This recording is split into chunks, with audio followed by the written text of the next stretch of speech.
大家好，我是王真。最新数据简直令人绝望。中国今年有1222万毕业生走出校园，其中大批直接掉进失业大军，而就算好不容易找到工作，高学历也不值钱了。研究生月薪只有3000块，还比不上保安、保洁一个月能拿9000。这不是个例，而是一场全线崩塌。青年失业率创新高，汽车经销商越卖越亏，化工龙头陷入寒冬，就连国民素食霸主康师傅也在苦撑。中国经济正在迎来一场前所未有的多米诺骨牌效应。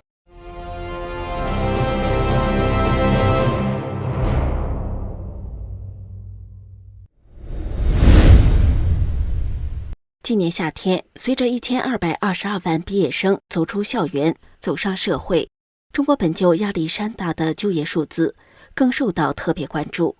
我们先来看官方最新公布的青年失业数据。中共国家统计局8月19号公布了7月份分年龄组的失业率数据，其中最受关注的16到24岁的青年失业率来到了 17.8%， 比6月份高出 3.3个百分点。这不仅创下了今年新高，也是自去年8月以来的最高值。官方解释说，这和毕业季集中释放就业压力有关，属于季节性上升。如果细分来看，16到24岁的青年劳动力失业率是 17.8%， 比6月份上升了 3.3个百分点。25到29岁的失业率是 6.9%， 小升了 0.2个百分点。30到59岁的失业率是 3.9%， 比6月下降了 0.1个百分点。至于全国整体失业率，7月城镇调查数据是 5.2%， 和去年同期持平，其中外来农业户籍劳动力的失业率更低，是 4.9%， 比全国平均还要低。这种情况在过去也出现过，去年8月青年失业率曾经达到 18.8%， 7月是 17.1%。 换句话说，毕业季的就业压力几乎已经成为一个固定现象。但是要特别指出的是，中共官方发布的数据一向被认为是造假不可信。对于真实的失业数据，香港科技大学教授丁学良在港媒信报撰文估计，中国高校生失业者接近3000万，就业率很可能低于 30%。 国内高校教师们反映，最差的高校就业率仅 20%。 在智联招聘发布的报告中，去年高校毕业生就业率不及 56%， 意味着接近半数的毕业生都失业。在去年就业市场难以完全消化所有高校毕业生的情况下，今年又涌进1222万新毕业生，中国年轻人就业形势极其严峻。7月份，一微博网友在微博做了一个统计调查，调查对象是30岁以下并且不在上学的人，共有1184人参与了调查。结果显示，712人在上班，472人失业，失业率是 39.8%。 那么问题来了，毕业季年年上演，青年失业率高企，背后到底是暂时的季节性问题，还是结构性的就业问题呢？与此同时，即使你高校毕业，甚至拥有了硕士学位，你也未必能如愿找到薪资匹配的职位。最近有2则招聘消息同时引发热议，一边是海南海口的政府机构招聘，明码标价研究生月薪只有3000元，含个人缴纳的五险一金，本科更低，只有2700元。招聘方还说，这是按照临时制度规定的，工资固定，不会递增。虽然有五险一金和补贴，还可能有年终奖，但想转正还得再考试。另一边，河南新乡的零售巨头胖东来招聘保安、保洁，到手薪资接近9000元，高学历和体力劳动薪酬出现倒挂，引发全网争议。不少年轻人看完直接崩溃，一位在读研究生抱怨说，3000块在郑州都不够花，更别说去海口租房了，房租就要掉一半，还怎么交女朋友？网民也在疯狂吐槽，现在很多人觉得读书没用，花几十万读研究生，毕业月薪3000，这要多少年才能回本？反观河南新乡胖东来商贸集团， 8月18号宣布，新店要招900人，条件是做保安、保洁，必须本科以上学历，25岁以下。薪资待遇基本工资加社保到手7000元，再加补贴接近9000元，远高于同行水平。公告一出，咨询电话被打爆。有年轻人说，被企业诚意对待比学历门槛更重要，但也有人质疑，读了这么多年书，考上本科就是为了当保安保洁吗？在当前经济环境低迷、失业率高企的大环境下，脑体倒挂现象更容易激起社会讨论。北京清华大学退休教授刘平说，随着大型企业与科技公司收缩，无论本科、研究生甚至博士，一旦离开校园，已失去原有的优势，高学历及高回报的时代结束了。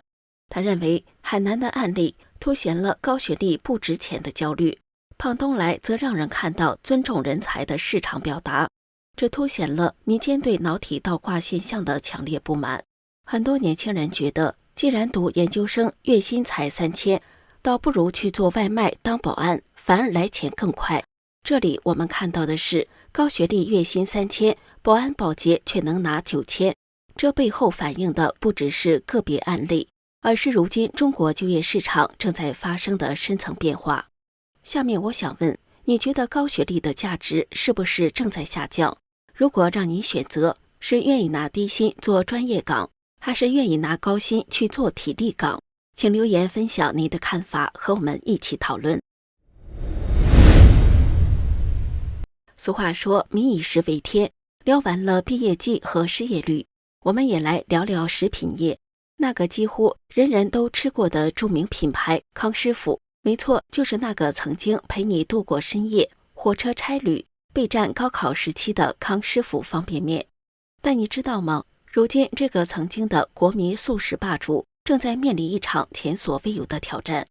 根据康师傅最新公布的2025年上半年财报，总营收400亿元多点，比去年下滑了近3%，净利润接近23亿元，反而上涨了近21%。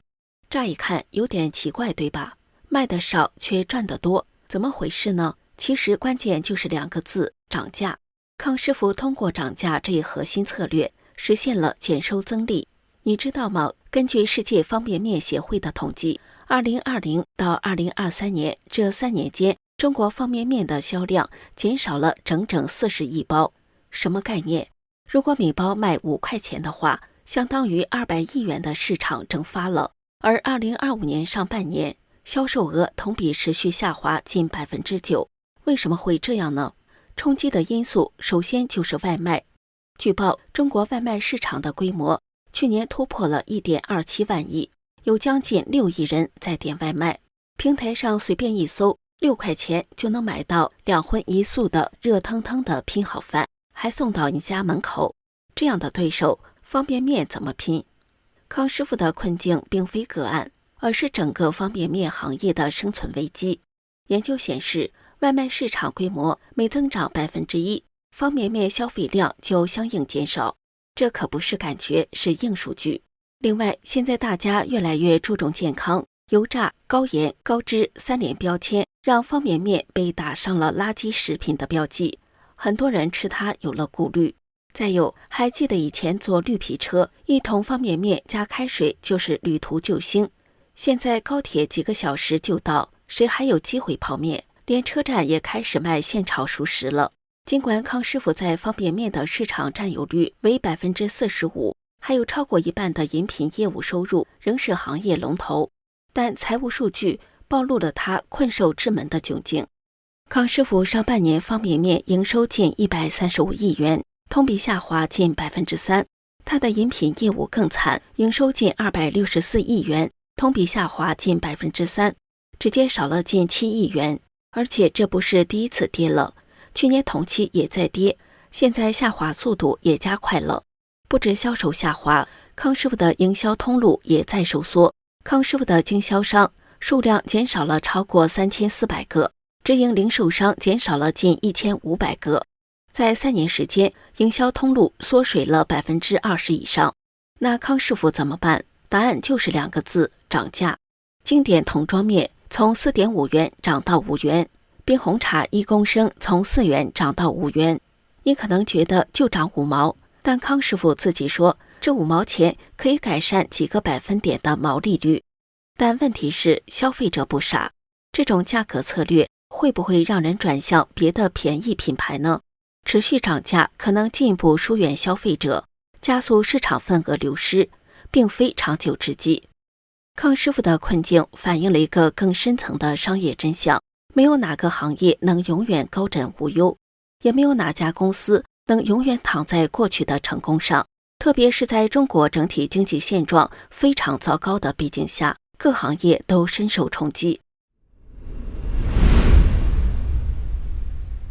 中国汽车市场正在发生的一场大变局，传统经销商活不下去了，卖车反而亏钱，4S 店也在大规模退场。到底怎么回事？我们一步步带你看。越卖越亏，先看几个关键数字。根据中国汽车流通协会的最新报告，今年上半年全国只有 30% 的经销商完成了销售目标，而其中真正赚到钱的却还不到 30%。 这显示中国的汽车销售终端面临严峻挑战。更惨的是，中国汽车流通协会8月18号发布最新报告的数据显示，高达近一半的营销商销售目标无法达成100%，有超过一半的经销商正在亏本经营，已经不是难赚钱，而是卖一台亏一台的节奏。这样的情况，如今业界再用一句话来形容：越卖越亏已成行业常态。其中有一个现象，不是所有品牌都一样惨。这次调查发现，新能源车的经销商表现略好于传统燃油车，像比亚迪、蔚来的新势力品牌，有将近 43% 的经销商尚且能维持盈利。但是传统燃油车的经销商呢，只有大约1/4的商家能赚钱，其他的不是亏损就是勉强打平，而且差距越来越明显。此外，为了去库存，汽车经销商被迫割肉求生。调查显示，有超过 74% 的经销商用低于进货价的价格卖车，甚至有将近一半的商家是倒贴 15% 的价钱出清库存。中国汽车流通协会会长肖正三在2025中国汽车经销商大会上表示，中国汽车行业正在面临供需失衡、新能源转型的双重冲击，越卖越亏的现象已经成了行业常态。更惨的是，传统 4S 店撑不住了，关门了。中国汽车流通协会的统计显示，2024年全国就有超过4400家 4S 店退出市场， 4S 店规模自2021年以来首次出现负增长。而这种负增长的背后，其实已经酝酿了很久。很多传统的 4S 店营销模式因售后环节不透明、乱收费，甚至夸大车辆故障的做法来赚维修的钱。车行因利润越来越薄，卖新车赚不到钱，而被迫依靠售后服务和金融保险的路子为生。但因为不透明，让消费者越来越不信任，陷入恶性循环。汽车业总是要存在的， 4S 店撑不住退市了，直播电商和车企直营入市，像特斯拉、蔚来、理想这些车厂都开始采用去 4S 化的直营模式，建立销售中心，直接接待客户，不再依靠经销商。直播的营销效果似乎并不逊色。还记得薇娅吗？他直播卖车2个小时，成交额就破了190万。李湘帮长城汽车带货，单场直接卖掉200辆车，单场成交量就可匹敌一家 4S 店的月销量。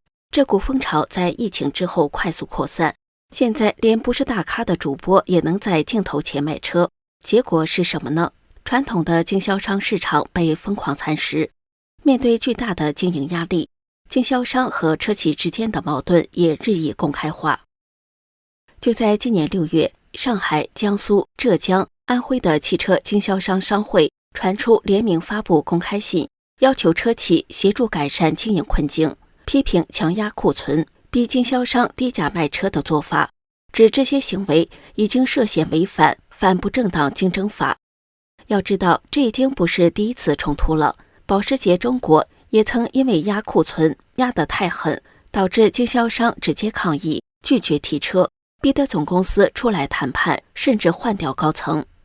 在中国整体经济不断衰弱的大背景下，汽车行业供需失衡、市场模式变化，都造成对汽车经销的前所未有的生死考验。朋友，你认为 4S 店还有活路吗？直播和直营会成为营销新常态吗？请留言分享你的看法。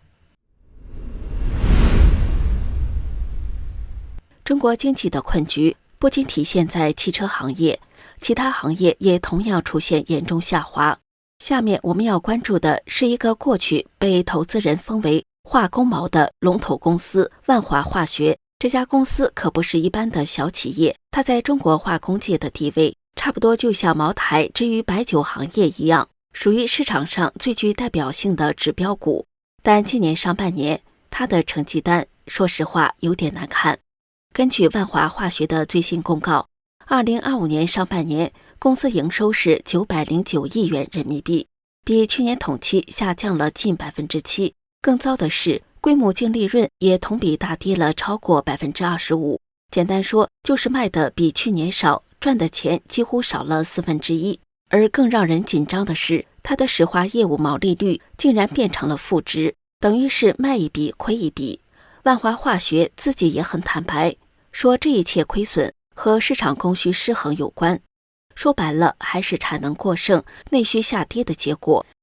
今年上半年，硒烃等石化产品产能大量释放，供给大爆发，结果价格一路下滑，一些关键原料的价格甚至跌幅高达近 23%， 相应的石化产品价格也在跳水，有些跌幅达到 20%。 一句话总结，原料跌，成品也跌，根本没有利润可言。可怕的是，万华化学的困境不是个案，它是整个中国化工业的缩影。全中国化工业都在苦撑，中国化工业真的正在经历一场结构性的寒冬。产能太多，需求太弱，价格太低，利润太薄，这场内卷式的炼狱还远没到尽头。从青年失业率居高不下，到脑体倒挂引发的薪资争议，再到汽车、化工、食品这些传统产业的困境，我们看到中国经济的挑战不再只是数字上的波动，而是深入到每一个行业、每一个家庭。你觉得中国经济陷入的只是暂时的困境，还是一场结构性衰退？面对失业与低薪，你会选择苦撑，还是另找出路？欢迎在留言区分享你的看法。这里是大时局，感谢您的陪伴与思考，请订阅、分享并打开小铃铛，一起在动荡中坚守真相，在黑暗中点燃希望。